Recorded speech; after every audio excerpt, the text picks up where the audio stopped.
ओम श्री साईराम मु श्री कृष्णचंद्र शतपथी। प्रिय दर्शक बंधु मो चैनल को आपण मान स्वागत जनाऊँगी। प्रिय दर्शक बंधु आज जानिबा साप्ताहिक राशिफल 17 मार्च रु 23 मार्च 2025। यही राशि एवं भाग्यवान ग्रह गति जोगु साप्ताहिक राशिफल आकलन कराए। ग्रह मानक गतिविधि जोगु आसन सप्ताह किछि राशि शुभ होबाक जाउथिबा बेले अन्य राशि गुड़िक सावधान हेबा आवश्यक। मेष राशि व्यक्ति माने यही सप्ताह सेमानकर कठिन परिश्रम और प्रयास संपूर्ण फलाफल पाइबे। क्यारियर और व्यवसाय ए सप्ताह आपण शुभ फलाफल पाइबे। बेकार लोक माने चाकरी पाइबे और पूर्वर नियुक्ति व्यक्ति माने उच्च पदाधिकारी ठारू प्रशंसा पाइबे। छात्र छात्री माने उच्च प्रशंसित हेबे। शरीर प्रायतः भल रहिबो। प्रेमजनित समस्या सफल मिलिबो। वृष राशि व्यक्ति माने सप्ताह किछि उत्थान पतन होई पारे। क्यारियर हेउ किंबा व्यवसाय हेउ एही सप्ताह जदि आपण कठिन परिश्रम कले आपण सफलता मिलिबो। चाकरी करते व्यक्ति माने जगी रखी काम करंतु। छात्र छात्री मानकर कठिन परिश्रम द्वारा सफल पाइबे। आपण स्वास्थ्य प्रति सतर्क रुहंतु। प्रेमजनित समस्या जगी रखी चलंतु। मिथुन राशि व्यक्ति माने सप्ताह व्यवसाय दृष्टिकोण ए सप्ताह आपण पई लाभदायक प्रमाणित हेबो। आयर परिमाण वृद्धि हेबो। चाकरी क्षेत्र में उच्च प्रशंसित हेबे। आपणकर स्वास्थ्य भल रहिबो। छात्र छात्री माने विद्या क्षेत्र उन्नति करिवे और शरीर स्वास्थ्य बहुत भल रहिबो। कर्कट राशि व्यक्ति माने ए सप्ताह देखि चाहि सतर्क रुहंतु। जदि आपण व्यवसाय और वाणिज्य करथांती तेबे सतर्क सहित टंका कारोबार करंतु। आय अपेक्षा व्यय अधिक अछि। चाकरी क्षेत्र में उपरिष्ट व्यक्ति पाखे सतर्क सहित चलंतु। निज स्वास्थ्य प्रति जत्न नियंतु। आपणक प्रेम साथी सहित किछि पार्थक्य देखा देई पारे। सिंह राशि व्यक्ति माने सप्ताह मिश्रित फलाफल रही।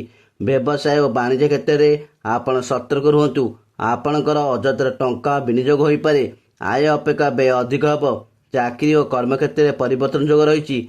आपण निज क्रोध को नियंत्रण रखंतु। पारिवारिक सुख और निजर स्वास्थ्य मध्यम धरण रहिबो। प्रेमजनित समस्या दूर रुहंतु।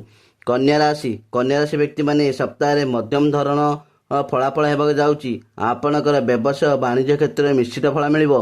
व्ययर परिमाण बढ़िबो। टंका कारोबार प्रति आपण सतर्क रुहंतु। चाकरी क्षेत्र में उपरिष्ट व्यक्ति प्रति सतर्क रुहंतु। आपणक स्वास्थ्य परिवार व्यक्तिकर स्वास्थ्य प्रति ध्यान दियंतु। प्रेमजनित संपर्क प्रति दूर रुहंतु। तुला राशि व्यक्ति माने सप्ताह व्यवसाय और वाणिज्य क्षेत्र सतर्क रुहंतु। काहाकू ए सप्ताह टंका धार दियंतु नहीं। कौन से व्यक्ति सांगे जुक्तितर्क करंतु नहीं। चाकरी क्षेत्र सतर्क रुहंतु और निज स्वास्थ्य परिवार स्वास्थ्य प्रति जत्न नियंतु। प्रेम साथी ठारू ए सप्ताह दूरे रुहंतु। बिछा राशि व्यक्ति माने सप्ताह आपण कठिन परिश्रम उद्यम बल व्यवसाय वाणिज्य क्षेत्र में सफलता पाइबे। आपण देखि चाहि टंका कारोबार करंतु। नचेत अधिक टंका खर्च होइजिवो। चाकरी क्षेत्र सतर्क रुहंतु। आपणक स्वास्थ्य मध्यम धरण रहिबो और आपणक जीवन साथी प्रति यथेष्ट सम्मान दियंतु। धनु राशि व्यक्ति माने सप्ताह शुभफल परिपूर्ण। आपणक सप्ताह इच्छा और चिंता करते समस्त कार्य पूर्ण हेबो। आपण घरे और बाहर बहुमात्रा समर्थन मिलिबो। व्यवसाय वाणिज्य क्षेत्र सफल मिलिबो। आयर परिमाण वृद्धि हेबो। चाकरी क्षेत्र प्रमोशन और प्रशंसा मिलिबो। पुरातन रोगर मुक्ति मिलिबो। जीवन साथी ठारू बहुमात्रा समर्थन मिलिबो। मकर राशि व्यक्ति माने सप्ताह व्यवसाय वाणिज्य क्षेत्र में मध्यम धन रहिबो। देखि चाहि कारोबार करंतु। भ्रमण जोग रही। अजत्र टंका व्यय हेबो। चाकरी क्षेत्र सतर्क रुहंतु। निज स्वास्थ्य परिवार व्यक्ति स्वास्थ्य प्रति जत्न नियंतु। प्रेम संपर्क सतर्कता अवलंबन करंतु। नचेत बदनाम हेबार संभावना अछि।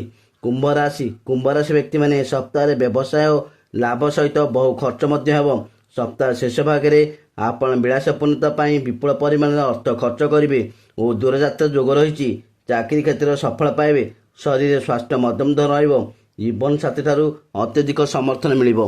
मीन राशि व्यक्ति माने सप्ताह व्यवसाय और वाणिज्य मध्यम धरण रहिबो। देखि चाहि टंका कारोबार करंतु। नचे तुमर अधिक टंका खर्च होइजिवो। चाकरी क्षेत्र में सफल मिलिबो। आपणक शरीर स्वास्थ्य परिमाण व्यक्तिगत स्वास्थ्य मध्य धरण रहिबो। प्रेम जनित समस्या मुक्ति मिलिबो। कोर्ट कचेरी मामला मुक्ति मिलिबो। जय जगन्नाथ। प्रिय दर्शक बंधु जदि मो भिडियोटी आपण मानक भल लगुଥାଏ तेबे भिडियो रे लाइक देबे कमेंट करिवे एवं भिडियो को शेयर कर देबे आउ चैनल को सब्सक्राइब करने को भूलिबे नहीं। जय जगन्नाथ।